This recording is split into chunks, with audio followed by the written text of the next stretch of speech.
Thank you so much. Thanks to everyone. A warm welcome and a very good morning to all of you. First of all, let me thank Rotary Club of Pine Rotary District 3202, and a special mention of thanks to Rotarian Harish and Rotarian John Bruno for giving me an opportunity to present this talk. I am addressing the youth leaders of Rotaract today, who are the ones who are going to make an impact on the world stage. As road tractors, your thinking should not be restricted to local levels. It should be in the global levels. Today, I'll be talking to you about a topic that is very close to my heart. You are your creator. DG Jaiprakash sir gave a very nice talk. It set the foundation for my talk to take it further. Thank you, DG Jaiprakash sir. It's a massive subject. You are your creator is a massive subject. I can go on talking about this for hours, but as I've been given a very small window of opportunity, I'll make a valiant attempt to keep my talk short. Let's explore the five mantras that are there to make yourself big. First is your mindset. Second is how you handle yourself when the going gets hot.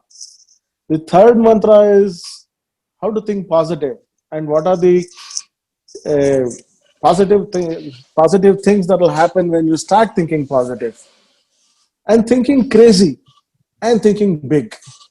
And to end it up, you should have a high standard of ethics. These are the five most important things or mantras in your life to make it big. Let us see what it means to have the right mindset. And friends, first of all, you need to remember all of us live in a big patch of land which measures 6 inch by 6 inch that lies between our ears. The gray matter here is all that matters. Everything happens here. Control this area, you control your life. Create this area beautifully, and you have created yourself. We keep listening to people who blame everyone other than themselves for their failures. Here are some good examples of this. I didn't get an opportunity to study in good colleges. Really, neither did Henry Ford get an opportunity to go to any big college. My father passed away when I was young. What an excuse, right? Yeah, Rahman too lost his father when he was really young. That didn't stop him. Then we have this very nice thing that I keep hearing every now and then. I come from a very poor background. Really, Dr. Abdul Kalam came from a very poor background. Our own prime minister was selling tea before he made it to the prime minister's chair. I have to go around town on a cycle to make a living is one more thing that I keep hearing. Young friends, this is Karsanbhai Patel of Nirma soap fame. He spent half his life roaming around town selling for Nirma powder at 3 rupees a kg. Today, he is the emperor of a 10,000 crore company. The other one that I keep hearing again is I had an accident and now I am left on a wheelchair. That's a standard example. Now I have this lady for you, Dr. Malti Holla, a Arjuna awardee, a Padma Shri awardee, a Paralympic with 200 medals on her neck. Just look at her face. Just look at that smile on her face. She too doesn't have her limbs working. The other one, the most important one, or the most told one, is that I am not very intelligent. How can I make it big in life? We have this gentleman to tell you that it is not required. Thomas Alva Edison was thrown out of school, citing that he didn't have the requisite intelligence to make it big in life. Remember, all these are just excuses. They are nothing but just excuses. Be crazy enough to believe you can do anything in life. Your mindset determines what you achieve. You are limited only by your thoughts. Don't limit yourself. Many people limit themselves to what they think they can do. You can go as far as your mind lets you. What you believe, remember, is what you can achieve. The first mantra, the second mantra of making it big, I'll tell you how to handle things when things start getting hot. I have a small story here that will give us this thing. Life has lots of ups and downs. Everyone has to face hardships, failures, empty pockets, troubled relationships, health issues, etc. This trouble is a really damn fellow.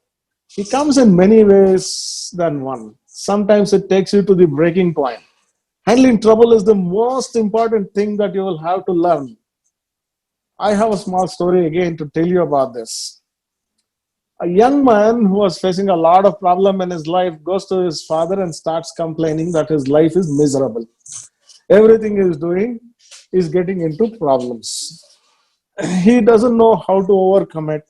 He was tired of fighting and struggling all the time. It seemed as if he solves one problem, there is another problem coming up. As the father is hearing his son, the wise man just leads him into the kitchen. He picks up 3 pots and fills it with water and places it on fire.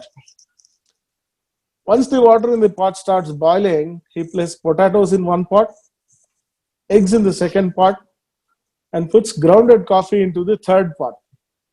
He then sits and starts hearing to his son. The son mourned impatiently. He is worried that his father has gone off in a tangent. He starts wondering what his father is doing. After 20 minutes, he turned off the burner.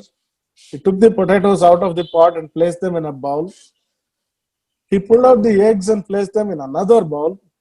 He ladled the coffee out and placed it in a cup. Turning to his son, he says, "Son, what do you see?" The surprised son says, "I see potato, eggs, and coffee, Dad." "Look closer, my son. Please touch the potatoes." When the son touches the potatoes, he feels that they are very soft. The father son asks his son, "Take the egg and break it." When he pulled it out and broke it, he found everything inside was hard. The best thing was the coffee. The father asked the son to have a sip of the coffee. Its rich aroma brought a smile to the young man's face in his troubled times. Not understanding, he asked his father, "What does this mean, father?" The wise father looks up at the son and then explains that potatoes, the eggs, and the coffee beans had each faced the same adversity, the boiling water. However, each one reacted differently. He goes on to explain that the potato, which went in strong, hard, and unrelenting, came out soft and weak after it encountered the boiling water. The egg, which went in fragile with a thin outer shell and liquid interiors, came out with a fairly hard shell, and the liquid interiors had become hard once it had experienced the same boiling water. The ground coffee beans were unique. After they were exposed to the boiling water, they changed the water and created something new. Now, my son, tell me, which are you? When adversity knocks on your door, how do you respond? Will you be a potato? Will you be an egg? Or will you be a coffee bean? I now ask you, my friends, what are you? Will you be a potato, an egg, or a coffee bean? Remember, the same water that softens potato hardens the egg. The coffee changes the water itself. It's not about your circumstances that it matters. It's all about what you're made of. What do you think about that, my friends? Also, to make it big in life, you need to undergo pain. If there is no pain, there is no gain. As you're rightly seeing in my slide, success doesn't come in easy. The finest porcelain has to undergo the hottest fire. You know this clay that is there, mud that's used to make porcelain. A potter takes it, stamps on it, kneads it over and over again until the clay is grounded into a fine powder. He mixes water and again beats it, stamps it, kneads it over and over again until a fine dough is formed. He then puts it on a wheel and turns it rapidly and shapes it till it becomes a pot. He's not done with his clay yet. He puts this pot in the harsh sun to dry. Again, he's not done with it yet. He takes this beaten, stamped, kneaded, spun, sunburned pot in a oven where the clay has to undergo white heat. After an hour of this white heat, out comes a shining white porcelain. Now it's a work of art, an object of value that is much sought after. Without being cut to pieces, grounded to powder, stamped, kneaded, spun like mad, sun dried, white heated, you cannot become the beautiful ceramic pot. Same is the case with diamonds. It would have remained a piece of charcoal if it had not withstood the intense pressure of the earth. That, my friends, is the way you need to handle things when things go hot. Coming to thinking positive, the power of positive thinking is immense. Our DG Jaiprakash sir touched upon it quite a bit. I'm just going to add a few more words to it. The power of positive thinking is immense. Just remember and make this a habit. Always, always surround yourself with people who think positively, creatively, and with propensity. Make a huge effort to keep yourself away from the negative thoughts and people who always crib. There is a nice thing that comes to my mind. The software that God has written in your brain here is very interesting. The moment you start thinking positively why your ideas will work, the software in your brain starts giving you reason after reason why it will work. At the same time, if you start thinking negatively why this idea is going to fail, the algorithm there in your mind starts churning out reason after reason why you will fail. Make positive and creative thinking a habit. Only water those thoughts which will give you results. Understand, hear this carefully, my friends. Understand the words and environment have power and they are very, very contagious. Make sure that you are in a place where people are thinking positively, so the contagious positivity comes onto you also. The next mantra to make it big in life is to think crazy. Think crazy. Let's just look how the crazy ones have worked till now. Let's see if there are any examples of crazy thinking. You're from Kerala and you know the Kozhikode incident that happened a few days back. Aeroplane just came off the runway. Now, if somebody thinks that Kozhikode runway is not up to the mark and they want to find a new place, tell me where you will find your new place for runway. A similar situation happened in Japan. In Japan, when they thought that they had no place for an airport and the one that was there was inside a domestic area with a lot of problems, they said, let's go find a place to build the airport. Finally, they ended up building an airport inside the sea. Inside a sea. Isn't that crazy thinking? The man who first thought that he can build an airport in the sea would have been thrashed and laughed at. But today, we have an airport in the sea. Now, let me explain one more thing to you. Right now, I am in Bangalore. Most of you guys are in Kerala and some of you from all over the country. It's become a normal aspect to converse across geographical areas today. 20 years ago, if you had told someone that you are making an instrument which will make 100 or more people come together from wherever they are, everyone can see each other, everyone can talk to each other at the same time, share videos or pictures to make their point. If you so desired, you can carry the instrument into your car and start driving, and still you will be a part of this meeting. That someone would have been called crazy. Today, we hundred of us are all sitting in our homes yet together, talking to each other, seeing and hearing each other on something called as Zoom. One crazy fellow thought that this can be done and he implemented it. It's these crazy guys who are going to change the world. Another example that is there is, the cricket in a cricket match. Let's say in South Africa, De Villiers is caught behind by Dhoni. The umpire is not sure if there was an edge. The third umpire asked the telecast producer to give him some slow motion clips. So he gives the umpire about six angles, and when the umpire can still not make out what it is, then he gives out a infrared ray camera where the ball touching the bat, the heat sensing can still happen, and you can actually make out that De Villiers is out. What a technology that is there.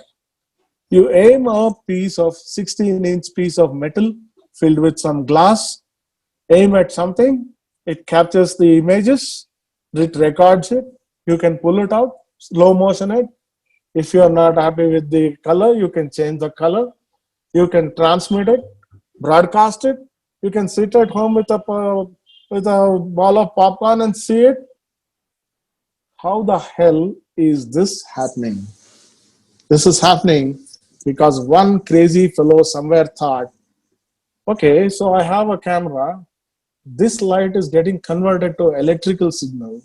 I'm going to change this electrical signal into a broadcasting signal so that anyone anywhere in this world can sit wherever he is there and still see what's happening. Amazing thinking, isn't it? Amazing. Steve Jobs once said, here's to the crazy ones, the misfits, the rebels, the troublemakers, the round pegs in the square holes, the ones who see things differently. They are not fond of rules and they have no respect for the status quo. You can quote them, you can disagree with them, you can glorify or vilify them, but the only thing you cannot do is ignore them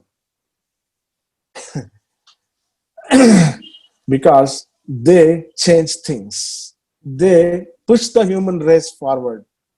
And while some say they are crazy, I say they are genius because the people who are crazy enough to think that they can change the world are usually the ones who do. The crazy ones realize that the best and most certain way to predict the future is to create it. They realize that everything revolutionary that has ever happened started with a simple improbability. Developing a disruptive way of thinking allows you to see opportunities that would otherwise be hidden. Friends, there's another story that I want to tell you about this Michelangelo guy. How to look at things differently. This is in the 15th century, a young artisan. He comes out thinking with a different approach rather than think that the stones being turned into statues that they have in their mind. He always came to the studio thinking that there is always a statue inside the block which he has to release it. Then he starts chipping away piece by piece, slowly, meticulously. He rubs it, screeds it, and out comes a statue. Before long, he was creating the most incredibly beautiful and detailed statues. He was releasing a statue from a rock. What does this tell you? You are the marble rock. You are the chisel. Keep chipping away anything and everything that doesn't make you a great person. Scrape and polish all rough edges. Keep at it until you're finished. Life will have no choice but to make you a cherished piece of art, a magnificent man who will be revered and sought after. Coming to my last topic of my five mantras. The most important thing in a leader is high moral integrity and ethics. Ethics and integrity are something that must be an ingrained part of your psyche. Ethics is something that you do right even when nobody is looking at you. I'll give you a small example. Once a king visited a work site of a temple that he was building. A sculptor working on a statue that looked very similar to the, he was working on a statue that was the one more, very similar one was there a few feet away. The king was wondering what this guy is up to. The king asked the young sculptor, "Are you making one more statue of the same design?" The sculptor was working intensely, looks up and says, "No, the other statue that you are seeing there is actually damaged. So I'm actually making a replacement." The king walks over to the perfectly looking statue that is there and observes that there is nothing wrong in it. He, look, he looks at it carefully, but he can still not make out what was wrong in it. The sculptor looks up and says, "Look at the right side corner of the temple of the statue. You will see a dent there." The king looks at it, and yes, he does see the damage there, a very minor dent. He asks the sculptor where he will be placing this statue in the building.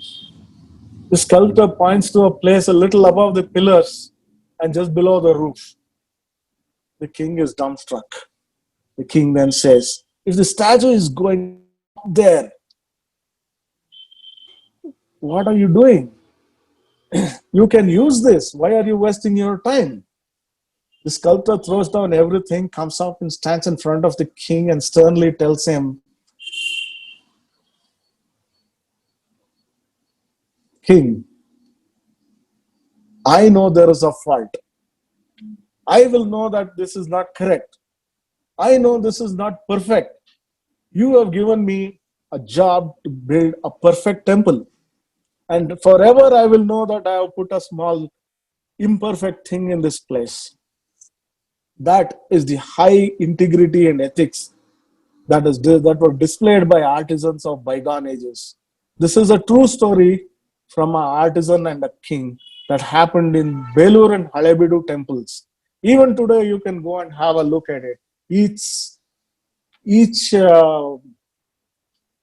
sculpture that is there is marvelous.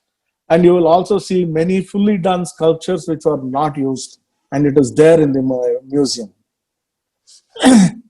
It sings, it gives a big testimony to their high moral integrity, ethics, and their ability.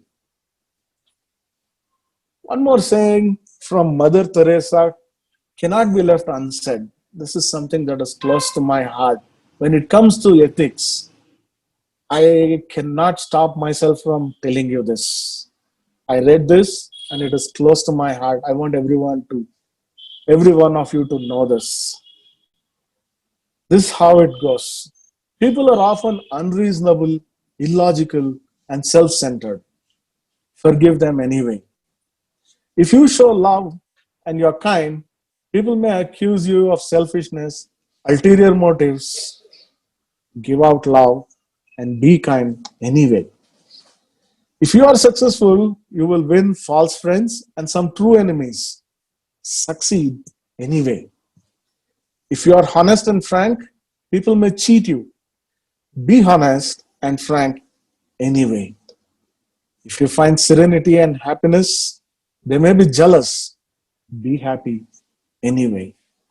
The good you do today, people will often forget tomorrow. Do good anyway.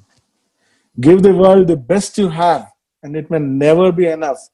Give the world the best that you have anyway. You see, my friend, in the final analysis, it's between you and your God. It was never between you and them anyway. I'm at the end of my uh, time. I'll be just leaving you with the small final words. You are nature's greatest miracles, the end product of thousands of years of research, designed for accomplishment, engineered for success. endowed with seeds of greatness, you start writing your destiny. Today is the good time to start. Thank you very much, friends.